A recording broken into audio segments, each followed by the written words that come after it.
Exam में जो question आता है रियल नंबर से, इस टाइप के क्वेश्चन ज्यादा देखे गए हैं जब आप पिछले साल के बोर्ड एग्जाम पेपर उठा के देखोगे। Root 6 is irrational, root 3 is irrational, root 5 is irrational, root 11 is irrational.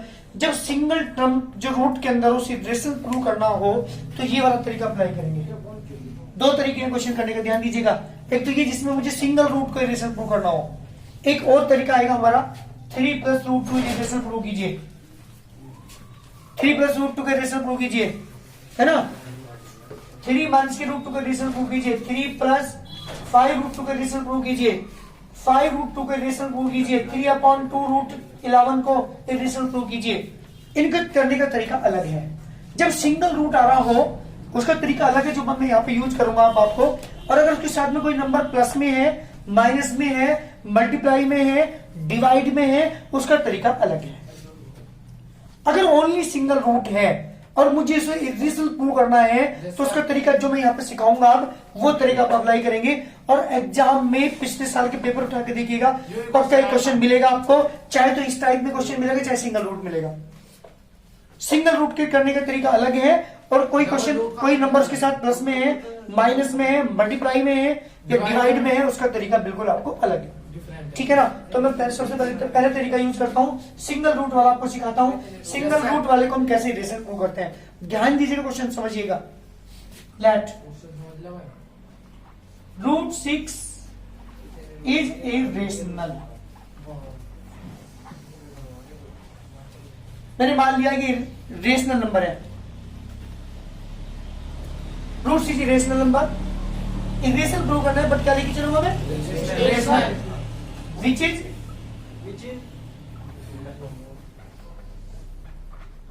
in the form of A/Q. Form of A/B ले लो, चाहे B/Q, कोई फर्क नहीं पड़ता। where A and B are co-prime। ये जो वर्ड मैं लेके चल रहा हूं co-prime, यही कंट्रोडक्शन लाएगा क्वेश्चन में, यही प्रूव करेगा आपको कि ये रेशनल नहीं है, ये इरेशनल नंबर है। सर को-प्राइम क्या है? हाँ जी बिल्कुल। 3 और 5 दीज आर द को-प्राइम, जिनमें कोई एलिमेंट कॉमन ना हो, जिन्हें मैं किसी एक सेम नंबर से डिवाइड ना कर सकता हूं, ऐसे 2 नंबर को-प्राइम नंबर कहलाते हैं। 5, 11 दीज आर द को-प्राइम। लेकिन 6 और 15 की बात करूं, that is are not coprime, क्योंकि 3 से डिविजिबल है दोनों। सर तो ऐसे 2 number which are not divisible by any same number. कोई भी एक नंबर से डिविजिबल ना हो, को-प्राइम नंबर को क्या है? 2 नंबर ऐसे को-प्राइम नंबर, हाँ जी 2 प्राइम नंबर को कहते हैं। चलिए, and b is not equal to 0, so root 6 is equal to होगा बेटा A/B। करने का तरीका देखो, सेम प्रोसीजर है सारे क्वेश्चन का। जब सिंगल रूट वाले क्वेश्चन को मुझे इरेशनल प्रूव करना हो, ये एनसीईआरटी के सबसे जो हमारे रियल नंबर चैप्टर है सबसे ज्यादा इंपॉर्टेंट क्वेश्चन है इस टाइप के क्वेश्चन, जिनमें सिंगल रूट को मुझे क्या प्रूव करना होता है, इरेशनल प्रूव करना है ना। तो रूट 6 को मैंने इरेशनल नंबर मान लिया, which is in the form of A/B, where A, B are coprime and B is not equal to 0, so root 6 equal to A/B। बेटे क्वेश्चन क्या करूं, कितना आएगा, A is equal to root 6B, squaring on both sides, squaring on both side. जब दोनों का square आप करेंगे, A square A square equal to 6B square. ध्यान दीजिएगा इस लाइन पर, question number 1, this shows that, ये लाइन क्या शो कर रही है, this shows that A square is divisible by 6। ये शो कर रही है कि ये 6 से डिविजिबल है, क्योंकि A स्क्वायर के फैक्टर में कौन आ चुका, 6 आ चुका। और आप एक बात बताइएगा, अगर 15 को मैं 3 × 5 लिखूं, इससे क्या मतलब है, ये 15 क्या है बेटा, कैसे डिवाइड हो रहा। अगर मैं इसके ऊपर स्क्वायर लगा दूं तो भी इसका क्या मतलब है, 15 का जो स्क्वायर है वो किससे डिविजिबल है, 3 से। तो एक बात बताओ, 15 इज आल्सो डिविजिबल बाय 3, क्या फर्क पड़ गया, स्क्वायर लगा दो ना, लगा दिए सर। क्लियर ना। तो ये क्या है बेटा, अगर मैं कहूं 15 this is also divisible by 3 या 5, तो 100% अगर A स्क्वायर जो है वो 6 से डिविजिबल है, इसका मतलब क्या हुआ, this implies A is also divisible by 6।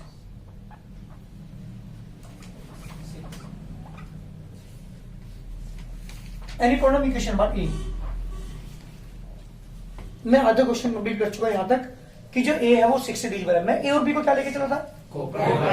मैंने क्या प्रूव कर दिया? ए जो है 6 से डिविजिबल है। ऐसे किसको प्रूव करूंगा कि बी भी 6 से डिविजिबल है? कंट्रडिक्शन हो गया, क्योंकि मैं और बी को तो कोप्राइम लेके चलता, वो तो किसी भी डिविजिबल नहीं था, जबकि दोनों को क्या दिखा दूंगा मैं? 6 से डिविजिबल। तो मैंने आधे क्वेश्चन में कंप्लीट किया है। कोई प्रॉब्लम हो यहां से तो मुझे बोल दीजिएगा। रूट सी क्या लेके चला?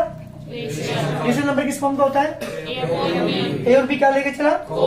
And B is not equal to 0। कभी भी बी जीरो नहीं होता, नीचे वाली संख्या कभी भी जीरो नहीं होती। अगर जो 0 हो जाएगी तो वो इनफिनिट नंबर बन जाएगा, इसलिए मैं लेके चला A upon B. Any problem? Cross multiply, any problem? Squaring on square क्या? A square equal to 6b square. ये लाइन क्या शो कर रही है कि A square is divisible by 6। A is also so जब ए 6 से डिविजिबल है तो ए इक्वल टू हो जाएगा बेटा 6 एम के, क्योंकि इसके फैक्टर में 6 जरूर आएगा। और कोई फैक्टर हो या ना हो, बट 6 इसके फैक्टर में जरूर होगा, तो ए इक्वल टू 6 एम मैंने मान लिया। स्क्वायरिंग ऑन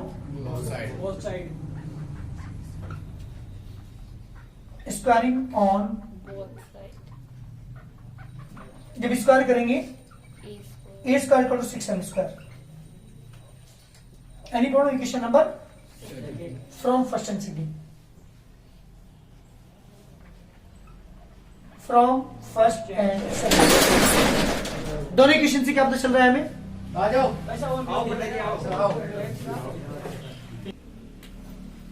तो मैंने क्या लेके चला बेटा? फ्रॉम फर्स्ट एंड सेकंड दोनों की बात कर रहा हूं। ये भी ए स्क्वायर के इक्वल है, ये भी स्क्वायर के इक्वल है, दोनों ए स्क्वायर के इक्वल है। जी बेटा, A square equal to 6 M square from first and second आ गया बेटा। यहां से हमारे पास 6b square equal to 36 M square. इसे कैंसिल, तो बी स्क्वायर इक्वल टू कितना आ गया बेटा? दिस शोज दैट, ये लाइन क्या शो कर रही है?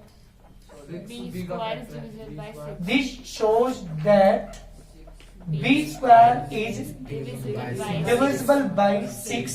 This implies b is also divisible by 6. Equation number B. Equation number A क्या थी? क्या कह रही थी इक्वेशन नंबर ए? ए किससे डिविजिबल है? इक्वेशन बी क्या कह रही? B is also divisible by 6। But मैं और बी को क्या लेके चला था? लिखेंगे आप यहाँ पे फ्रॉम ए एंड बी, दोनों इक्वेशंस की बात कर रहा हूं। A comma B both are divisible by 6, but A and B both are coprime. क्या है बेटा? दोनों कोप्राइम थे। This is the contradiction. क्या बेटा? कंट्रोडक्शन आ गया, विरोधाभास आ गया। जबकि मैं और बी को क्या लेके चला था? कोप्राइम लेके चला था, लेकिन मैंने क्या दिखा दिया यहाँ पे? ए और बी तो 6 से डिविजिबल है। So our assumption is wrong. Our assumption माने हमारा मानना, अवर अजम्पशन इज हमारा मानना क्या है बेटा? गलत है। So root 6 is an irrational. जबकि मैं क्या लेके चला था? वो हमारा मानना गलत था, क्योंकि कंट्रडिक्शन आ गया। मैं ए और बी को क्या लेके चलता? कोप्राइम, बट मैंने ए और बी को क्या दिखा दिया यहाँ पे? 6 से डिविजिबल। इसलिए हमारा जो मान के चले थे वो क्या है? हमारा गलत है। इसे रूट 6 इज एन इरेशनल। और ध्यान रखिएगा, कोई भी क्वेश्चन जो सिंगल रूट वाला होगा यही तरीका अप्लाई करेंगे आप। कोई भी सिंगल रूट वाला क्वेश्चन होगा, कोई दिक्कत हो, किसी लाइन में कोई प्रॉब्लम हो तो मुझे बताओ भी। सही में आगे सारी चीजें बहुत जल्दी करिए। रूट 3 इज एन इरेशनल, ये मुझे शो करना है। सेम यहीं पे चेंज कर रहा हूं, ध्यान दीजिएगा। क्या लिख चलेंगे यहाँ पे? Let root 3 is a rational number which is in the form of where A और B are coprime and B is not equal to 0। जी बेटा, यहाँ पे क्या लिखेंगे आप? Root 3 is equal to A upon B. Cross multiply करेंगे तो कितना आ गया बेटा आपके पास? यहाँ से A equal to root 3b। Squaring on यहाँ क्या आएगा? बोलिए जल्दी। A equal to 3b square. This shows that, line क्या शो कर रही है?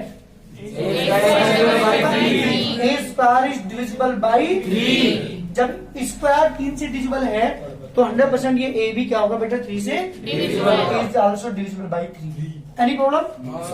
सही बात है ना यहाँ तक? सेम है। अगर 11 और रूट हो तो जहां 3 है, वहां पे 11 पुट करके जाओ। चलिए, now a is equal to 3m squaring on a square, a की वैल्यू 3 का स्क्वायर कितना हो जाएगा 9m square, a square equal to 9m square from first and second. ध्यान दीजिएगा, यहां से आगे बेटा 3b square is equal to 9m square, b square is equal to 9m square, 3 से डिवाइड हो गया तो कितना है बेटा 3m square. This shows that b square is divisible bye d, 3. So b is also divisible by 3. Yes, sir.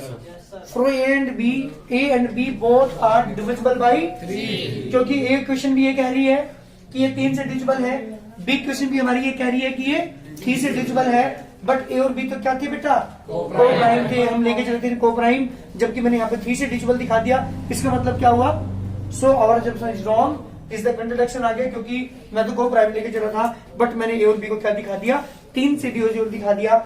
So this is the contradiction. So our assumption is wrong. So hence √3 is an irrational. ये है complete question. एक दो question 11 को करा देता हूं मैं आपको यहीं की यहीं, ठीक है ना, बहुत जल्दी करके उतारिए।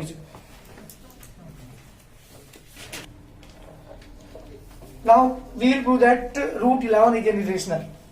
ये मुझे प्रूव करना है, √11 क्या होगा बेटा, irrational होगा। आप देख लो पेपर सैंपल पर उठा के देखना, पक्का ही क्वेश्चन मिलेगा हर पेपर में।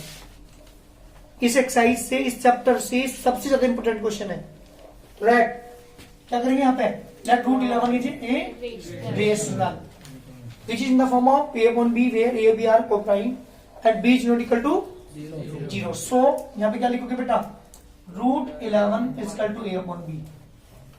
जी बेटा, यहाँ से क्या आ जाएगा, a is equal to √11b squaring on, जब आप स्क्वायर करेंगे तो क्या आएगा बेटा, स्क्वायर करने के बाद 11b square. This shows that a square is divisible by 11. So a is also divisible by 11. बिल्कुल सेम वर्क है। Now a square टू मैंने क्या मान लिया, क्योंकि जब 11 से डिविजिबल है तो इसका मतलब इसके फैक्टर में 11 जरूर होगा।